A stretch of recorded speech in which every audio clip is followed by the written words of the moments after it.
Hey guys, I hope everybody's having a fantastic day. Whether you're watching this in the morning, in the afternoon, or in the evening, I am glad you are here.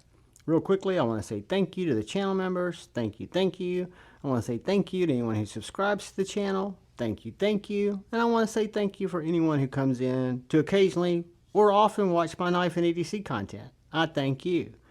So today, I have an Omega spring. An Omega spring, you ask? An Omega spring is one of two springs that operate the axis lock, or what was trademarked and patented and for a while known as the Benchmade axis lock. So this little spring, the patent after many years ran out, and other companies have started using bar locks of one type or another, and Benchmades continue to use bar locks of one type or another, or axis locks. They call them axis locks. And what's interesting to me is the difference in some of the different ways manufacturers have interpreted and made the axis lock work differently, right? So the axis lock is, according to Benchmade, and the way it works on all bar locks, is you have this little bar which actually goes through the frame. You've got a solid bar here, steel bar, and you've got this axis spring that I just showed that hooks right behind the bar, and then it hooks into the liner. So what that does is when the blade opens, you see it slide back, and there's a little notch in the blade as it comes around. That axis lock, the spring, flexes and pushes this bar up into the tang of the blade, which makes it very solid lockup. So, full disclosure, the axis lock is probably one of the more stable lock types.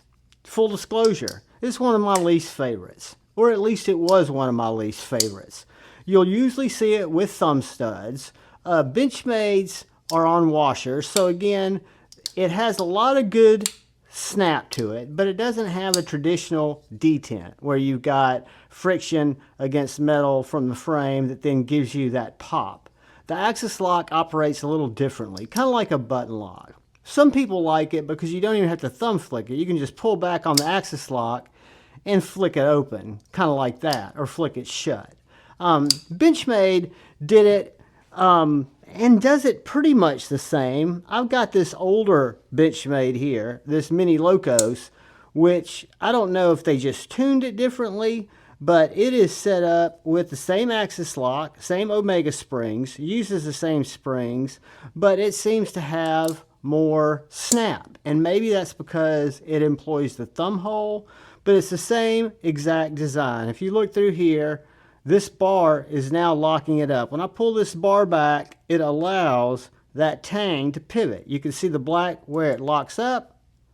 I could clean that up just like that, but that's where it locks. So that blade is fully locked up.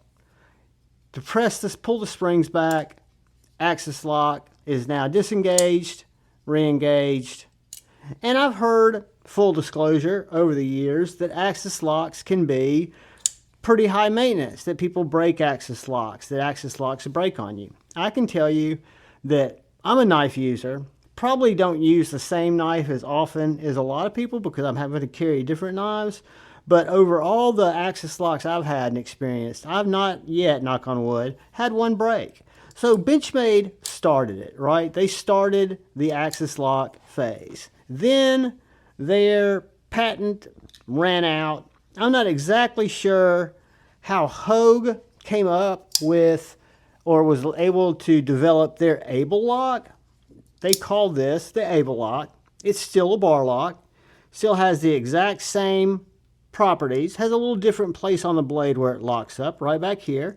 Pull the lever back, pull it forward, it locks up, uses the same Omega springs, but it is tuned very similarly. It feels, in terms of detent, very similar to the Benchmade. So you've got the Hogue Deca comes in either a Warncliffe or a drop point, but instead of calling it an axis lock, they call it the able lock.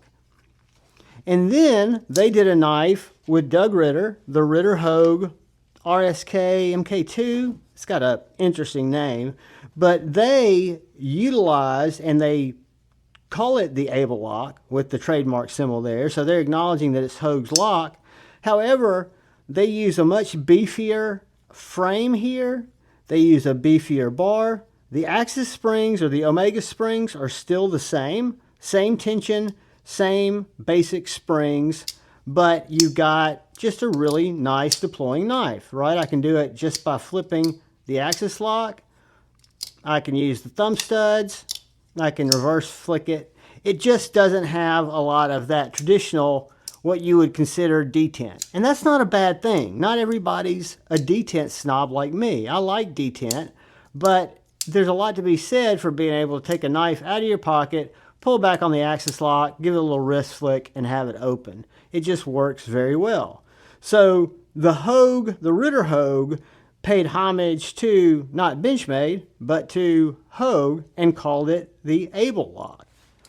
Then you get out to companies that once the lock was pretty much being used by different companies, you had different companies just employ it. For example, Tuya and their OG Big Belly and their new Big Belly made what they call a sliding lock. This is an integral. This is a carbon fiber integral actually, but it uses axis springs or omega springs, and it uses the bar lock. Pull it back, you see right there, it disengages. There's where it locks up right there where the serial number is. Very, very sturdy lockup. And this one, for some reason, I cannot reverse flick it because the detent is so tight. I can thumb flick it, but it's got a measurable tight detent, and it takes more pressure to pull the springs back to release the blade, which tells me, I've not taken this knife apart, but that axis, that omega spring, is either thicker or it's probably compressed a little bit to give it that extra springiness, so it springs out more, and it's also tighter when you try to pull and close it up. But the Tiger Big Belly, this particular one, the OG is not still available. This was in carbon fiber and M390. It's a Michael Gavick design, but they do make a Tiger or a Tuya Big Belly in G10. Fantastic knife for about 150 bucks. Looks just like this one, which was much more, but really good interpretation of the bar lock, and Tuya calls it the slide lock. So as we moved on, we had another knife maker, American knife maker, my favorite American knife maker, TRM, take out their take on the bar lock, and they have it called the River Lock. The TRM River Lock is a play on the traditional bar lock. Works the exact same way. So if you look through here, again, you do have a much beefier liner system set up in the TRMs, kind of like the Ritter Hogues. It's not as thin, but you've got this bar that's held tight through the omega springs. Pull it back, releases the knife. Right there where you can see those little black marks, that's where it engages. So I can literally flip it out, it locks up, pull the River Lock back, flip it out, it locks up, or I can use the finger studs, thumb studs to middle finger flick it or to thumb flick it. This one's pretty light in terms of the detent. The little Bulldog, because of the blade hole and the positioning of it, it works very well on my hand where I feel like it's my finger giving it the snap, but they are very snappy knives. And again, they're very functional. The bar locks, guys, are probably being used, and I'm just guessing this, on as many knives currently, especially the sub $400 range, your titanium full tie locks. You're seeing these bar locks on a lot of different knives, both budget knives and mid-range knives, because they work so well. So this is the TRM Shadow and the TRM Bulldog, both using a bar lock named the River Lock. So moving on, we came to a company that's one of my favorite imported companies. I'm a huge fan of KUNWU. This is the second KUNWU I picked up. The X-Tau was, or the Tau was the first one, which was a frame lock version of this exact knife. This is the first knife that employed KUNWU's, what they call their XT lock. So this is a bar lock that is very, very light. So for example, very non-detenty, very easy to swing open, easy to thumb slick. I've also got a pulsar that uses that same X lock. That's got the finger deployment hole, and it's easy to flip open. But when if you're used to that snappy detent, bar lock, axis lock, XT lock, river lock really doesn't give that. But that is simply just a subjective deployment method. If you're huge into detent, for most people, it's a non-issue. Axis lock, river lock, XT lock is a very strong locking system. It does utilize that same omega spring to take this bar and push it right into there where that flat is in that tang, which locks that knife up very well. Same story here. Locks it up right there. That bar moves forward. There's no accidentally releasing it. You've literally got to push and pull that back to get it to close up. But that is the KUNWU take on the bar lock, which is their XT lock.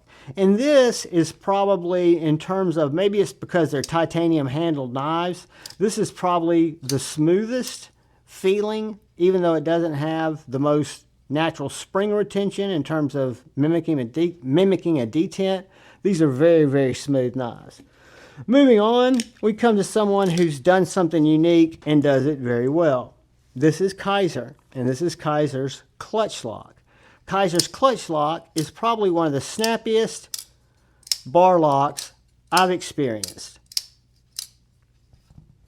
And this one is what we're hopefully going to be able to show you on. The Mini Mystic. This is the drop bear, which I can of course just pull that lock and flip it out, flip it closed, because it's using the same bar, same omega springs. I pull that back, I release it. You can see the little ledge there where the bar fits when it's open. And if you look here, I don't know if you guys can see, but you can see our omega spring. It coils around the bar and then it comes back, and on the Benchmades and on most knives, it just simply sticks into a hole in the liner.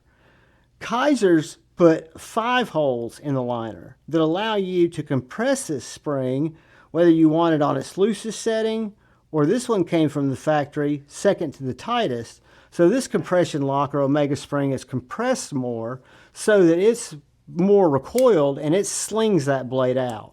It is very snappy. Probably the snappiest, or the second snappiest bar style lock, i.e. the clutch lock, that I've experienced. And that is Kizer's version of the bar lock. Everything I adjusted on the drop bear, it was set up on the 5th hole. I did a simple scale, take it off, get my liner off, adjust my omega spring. You basically end up taking, let me get my omega spring out. You've got this side hooked around the bar. So this is the side that's hooked right here. And you'll notice that this has a little 90-degree angle that turns in and fits in one of these 1, 2, 3, 4, 5 liner holes. And in the Benchmades, there's just one hole. In the KUNWU, there's just one hole. Kizer's the only one that I'm aware of that has made the adjustable areas for where you can compress that axis lock, which to me is kind of innovative.